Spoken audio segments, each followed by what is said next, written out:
This is the truth most men don't want to hear. Age doesn't make you invisible. Mediocrity kills your attractiveness. Many older men ask, how do I attract younger women? But instead of looking inward, they blame trends, social media, materialism. The reality is, they've never built a life worth stepping into. If you think money, muscles, or a few clever lines are enough, you're mistaken. Young women don't need another understanding dad. They want a man who's truly alive, truly strong, and doesn't need approval to know his worth. In this video, I'll show you how to stop chasing and make them turn around. Watch until the end. It might just change the way you exist. If you feel the positive energy, don't forget to like this video and share a meaningful comment.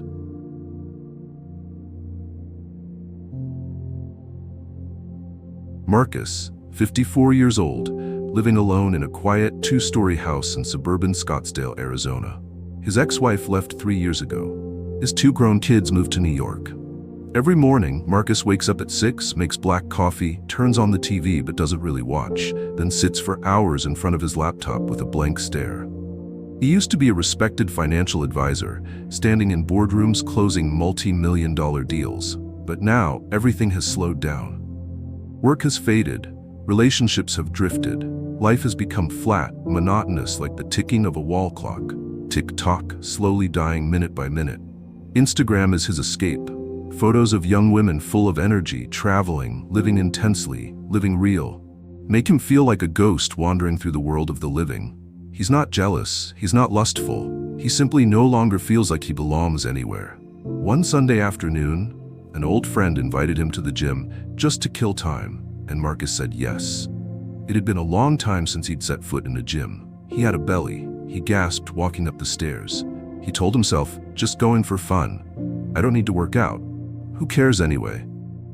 But that's where everything changed. In the boxing area inside, there was a girl training. Young, maybe 25.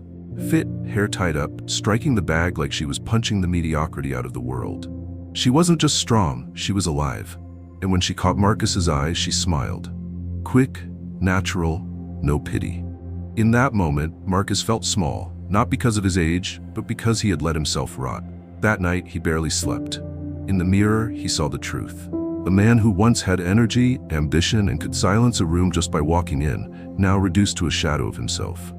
He wasn't old, he was burned out. The next morning, no one forced him, no one invited him. Marcus went to the gym. Not to see that girl again, but to see himself again. The first week was hell. Muscles tore like paper. His heart pounded like a war drum climbing stairs. Marcus thought of quitting, but he'd already tasted enough emptiness. And for the first time in years, he didn't run from the pain, he walked into it. Marcus started from scratch. He hired a coach, trained from basic squats to intense cardio. Cut out sugar, quit beer, stopped doom scrolling for hours. He started reading books, learning Spanish, a dream he'd shelved since college. He signed up for Friday night salsa classes. Not for women, not for youth, just to live. After 3 months, Marcus had lost nearly 10 kilos, broader shoulders, clearer skin, brighter eyes. But the most important thing wasn't his appearance. The fire in his eyes was back.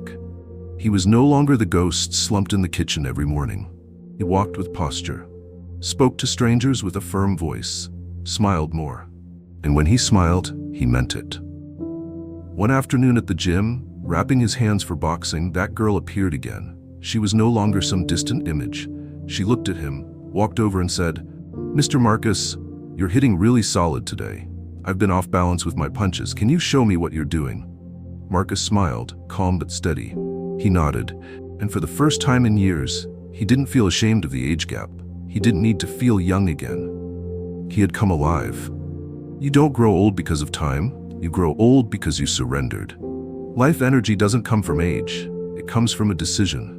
Either you live, or you slowly rot away inside the fake safety shell society gave you.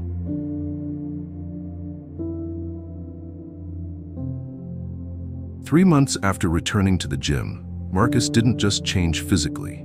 He changed in presence. But what he didn't expect was that this transformation would start to affect the people around him. One Friday evening, Marcus attended the birthday party of a friend in the investment circle.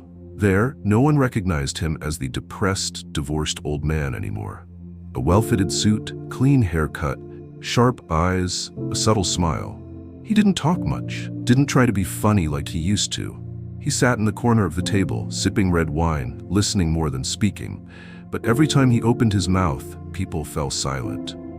At the next table, a young woman around 27, named Lena, working in interior design, came with her group of friends. She had noticed Marcus from the beginning of the night. Not because he looked young, but because he was dangerously attractive.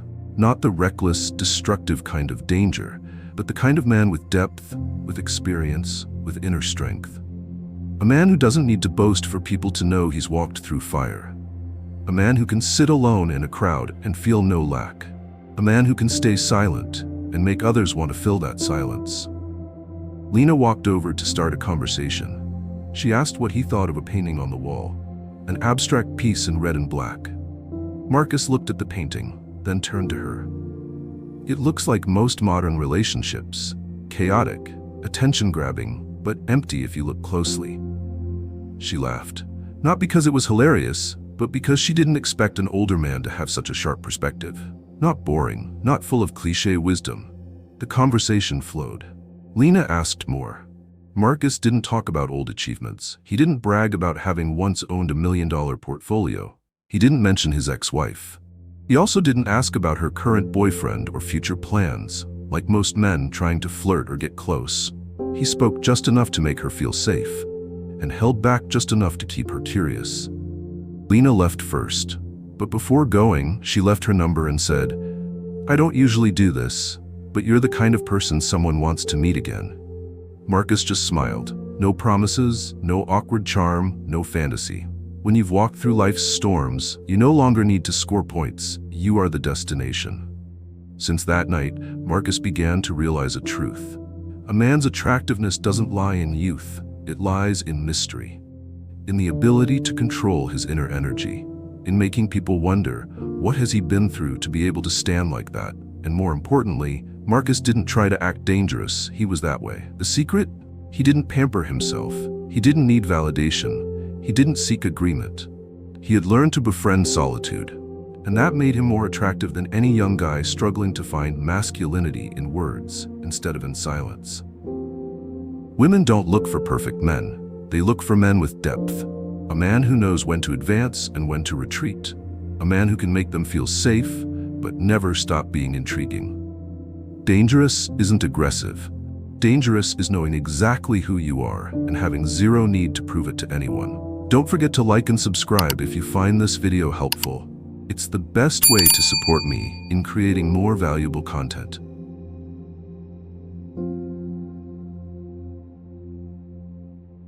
After that party, Marcus didn't call Lena right away. Not because he was playing hard to get or trying to act superior, but because he had learned something most men never understand. A high-value woman isn't won over by words. She's drawn in by the world you build around yourself. He didn't need to pursue Lena. He simply continued his daily life, going to the gym every morning, studying Spanish every afternoon, attending salsa class on Friday nights, and hiking with a new group of friends on weekends. Marcus didn't put on a show to impress. He lived his real life, and that, in itself, was the most attractive invitation. A week later, Lena texted first. "I still can't stop thinking about what you said at the party. Can I buy you a coffee sometime?" Marcus agreed, calmly, without rushing. They met at an outdoor cafe, not too loud, not overly fancy. Lena arrived first, dressed simply but radiating youth and modern charm. Marcus showed up in a crisp shirt, smiling gently, composed but not stiff.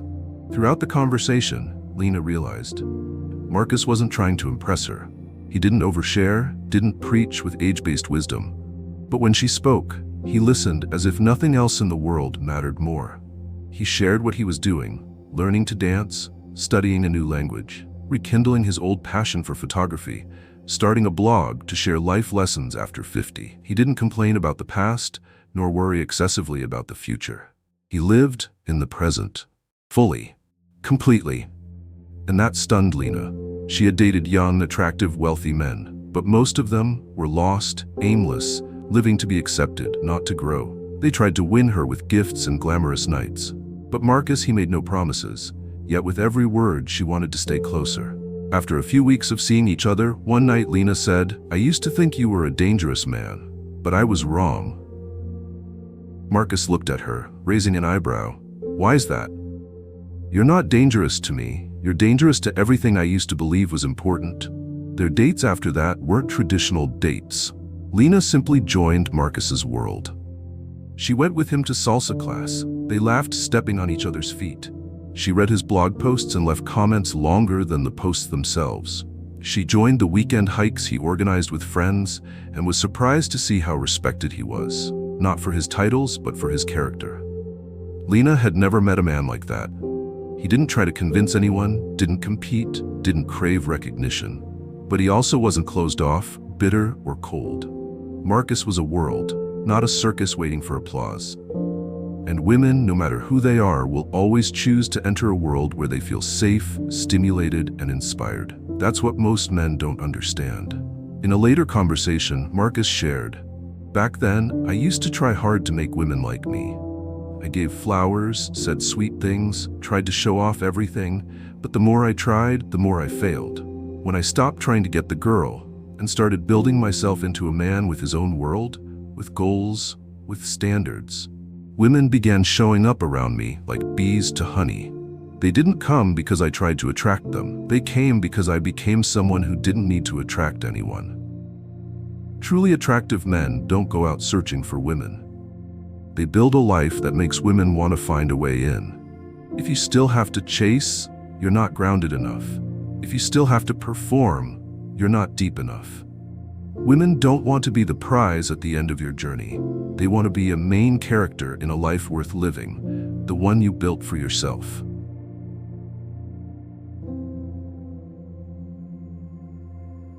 "6 weeks since first meeting Lena, everything between them had been unfolding naturally and peacefully. They didn't label the relationship, no definitions, no controlling each other with promises, but they met regularly, they shared life, and something deeper was forming without needing to be put into words, until one Tuesday night. Lena arrived late to salsa class. Her face clearly showed exhaustion. After class, she sat next to Marcus, silent for a long while before finally speaking. "I'm sorry. There's been a lot going on lately that's making me feel lost. My mom calls every day. Work is a mess. I feel like I'm not good enough for anyone." Marcus didn't rush to hold her, didn't comfort her immediately with sweet words. He simply looked at her, took a slow breath, and said, "Then you should spend time with yourself. No one can give you the answer if you're not even willing to sit still with the chaos inside you." She stayed silent, then burst into tears. Partly because she was tired, partly because she didn't receive what she was used to receiving. Marcus didn't offer his shoulder for her to lean on, didn't become the healer, didn't play the role of the empathetic father figure, ready to listen to her vent and nod in agreement. Not because he lacked compassion, but because he understood. A woman will lose respect for a man if he's too indulgent with her emotions without setting boundaries. He had been there before. He had been the nice guy. He used to text every morning to wish her a good day, used to try to fix wounds he didn't cause. And the result, he was left behind. Not because he wasn't good enough, but because he wasn't strong enough. Marcus stood up, grabbed his jacket. "Lena, if you need rest, then rest. You don't need to prove anything to me. But don't look for someone else to carry your emotions for you. No one can live your life for you." He left the cafe, leaving her sitting there, shocked. Not out of anger, but because no one had ever dared to do that to her. The next day, Lena didn't text. Marcus didn't either. Not because he was trying to be cold, but because he clearly understood this. If you have to constantly comfort a woman to keep her, then you're raising a child, not building a relationship. 4 days later, Lena showed up at Marcus's doorstep, unannounced. Her face looked clearer. She looked at him without blinking. "I hated you that night, but I think I needed to hear that." Marcus said nothing, just tilted his head to invite her in. That night, they didn't talk much about the past. Lena talked about her mother, about work pressure, about the expectations society puts on modern women. She didn't cry, didn't complain. She simply shared, like an adult speaking to another adult. And Marcus listened, like a real man, not rescuing, not practicing therapy. He was a warrior, not an emotional nurse. After that night, their relationship moved to a deeper level. No longer a closeness based on comfort, but a respect built on boundaries, principles, and internal strength. Lena had been with guys who called every time she was sad, drove her like a private chauffeur, always said yes to stay sweet in her eyes. Marcus didn't. If she did something disrespectful, he said it straight. If she became too dependent, he kept distance. If she acted emotionally, he didn't join in. He didn't try to make her happy. He did what was right, and that made her feel safer than any promise. Marcus understood clearly. Women don't need a replacement dad. They need a man who makes them feel they need to grow up. And men, if they want to be truly attractive in the eyes of a younger woman, must learn to be tough without being rigid, decisive without being controlling, cool without being cold, confident without arrogance. Marcus no longer lived to please. He lived to show strength. And only those mature enough could walk with him.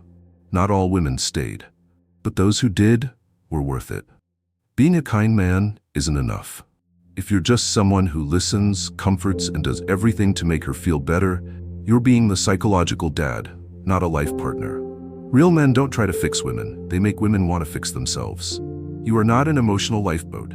You are a warrior. And a warrior never bows to someone else's emotional storm, even the woman he loves.